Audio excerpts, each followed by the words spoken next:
Minecraft's newest drop, the Spring to Life update, has just released. It brings to the game new mob variants and vegetation blocks. And while we can't build with mobs, here are 21 build ideas for 1.21.5. I'll be covering each of the new blocks, how to build with them, and 21 build ideas. Without further ado, my name is KashMuney, and let's get started. First up, we have the cactus flower. The name kind of gives it away, but it grows on cactuses. You don't need any tools to harvest it, but it cannot be bone mealed. On the plus side, you can place it on any solid block, fence, or iron bar. First up, we can use the cactus flower as a lily pad flower. Taking advantage of the fact it can be placed on iron bars, we can place an iron bar just below the water with a cactus flower on top. That way these flowers look like they float on the water. Just add a couple lily pads to complete the look, and we have ourselves a nice little pond. We can also place the cactus flower in trees to get a flowering tree look. Perfect for springtime or just adding a little bit of color to your trees. One downside is that you have to place the cactus flower on a fence or solid block. You cannot place them on the leaves. It still looks cool. And lastly, we can use the cactus flower and some vegetation to create an overgrown wall. Just use some mossy stone variants, some vines, and some cactus flowers, and we can create this nice overgrown wall. It's very peaceful and could fit into a lot of builds. The firefly bush is a new vegetation block that emits glowing firefly particles at night and a nice buzzing noise. They can be found in swamps and near rivers. You can grow them with bone meal, and you can place them on dirt variants. Starting us off, we can use the firefly particles as dust. Just take an old build like a warehouse, place a few firefly bushes underground, cover them up,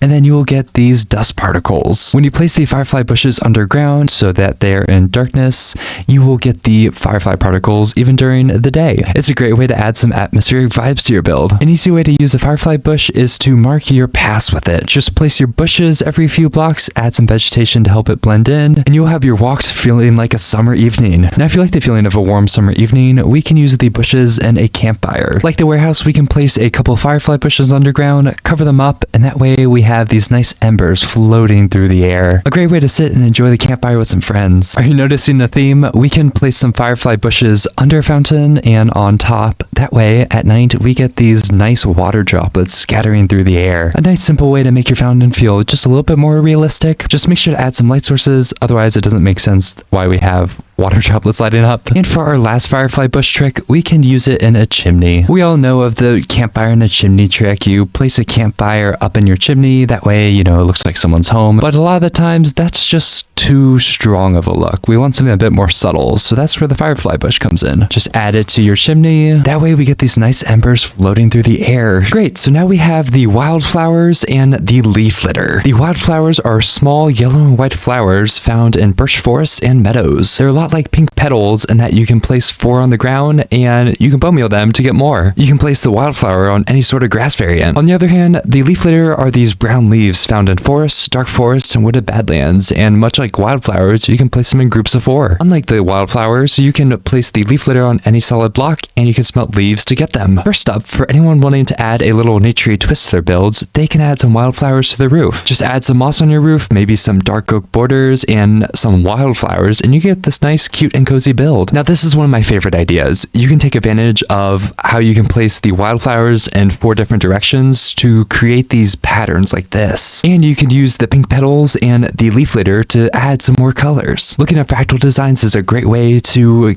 get inspiration for these sort of patterns, but they look super cool and would be great as some sort of floor to a build, maybe with glass covering it. As for the leaf litter, a pretty straightforward build idea is to use it as fallen leaves under a tree. Just add some packed mud and coarse dirt, with the leaf litter decreasing in amount as you get farther from the tree, and you get this atmospheric and more realistic looking tree. Alternatively, for any sort of urban environment, we can use it as trash. That's right, trash. It works great in an alley with trash cans, dirty floors, and dirty walls to make your city builds a little bit more immersive. Getting into our last new blocks, we have the bush and dry grass. The bush is a new green vegetation block, much like the fern, and can be found in forests among other biomes. As for the dry grass, it comes in short and tall variants found in deserts and badlands. Both of these items can be grown with bone meal, but need to be harvested with shears or silk touch. Both blocks can be put on grass variants, and notably, the dry grass can be placed on sand and terracotta. For our build ideas, we can use the bush to make a turtle. Just use some moss blocks and signs for the appendages. We can use a bush for part of the head along with some blackstone buttons for the eyes, and use some polished tuff for the shell. It's definitely on the silly side, but it's really cute. And of course, the bush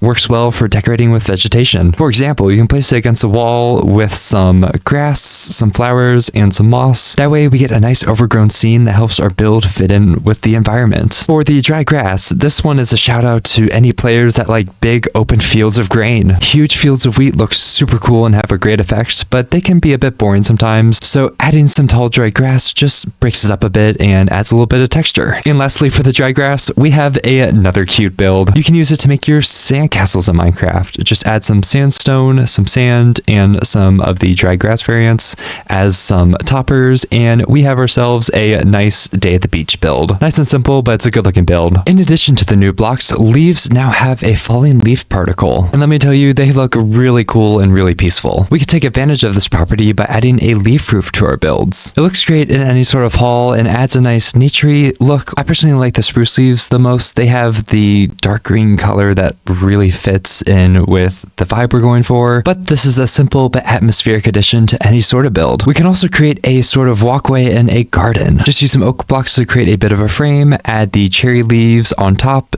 kind of draping down the sides, and then some big drip leaves as vines going up to the top. Of course, we can add the pink petals to the ground to complement the falling leaves. It's a nice and cozy addition to any sort of garden or cottagecore build. I almost wish I could have something like this in real life. And for the last building addition, the lodestone got updated. No longer does it require a netherite ingot. We can use iron instead. So you best believe I'm going to be using it in a lot of builds. Builds such as floor designs. The top of the lodestone has a lot of detail to it, which makes it a perfect addition to a floor. For example, you can do a sort of yin and yang look with the lodestone and smithing tables. Alternatively, we can use it in a checkerboard pattern with the pale oak wood for a nice, clean, modern look. And lastly, any sort of wood plank variant works great with the lodestone. We can also create a DJ setup. The side of the lodestone kind of looks like a speaker, so we can take advantage of that. Of course, we have our DJ table with some records as the DJ's tools, some wires leading to the huge speakers that are just going to be blasting music. It's a great way to add some detail and a fun story to your build. And for our final tip, we can take advantage of the lodestone's detailed look and use it for walls. Placing it on a wall makes it a center of attention, and this works great with any sort of stone as a background and some dark oak. I could imagine this working great for any sort of castle or fortress. Wow, that was a lot of building ideas, but they turned out really cool. Everyone, this was such a fun video to put together. It's so much fun to experiment with the new blocks. If you enjoyed these build ideas, go ahead and like and subscribe and leave a comment for your favorite idea. With that being said, thank you so much for watching and have a great day.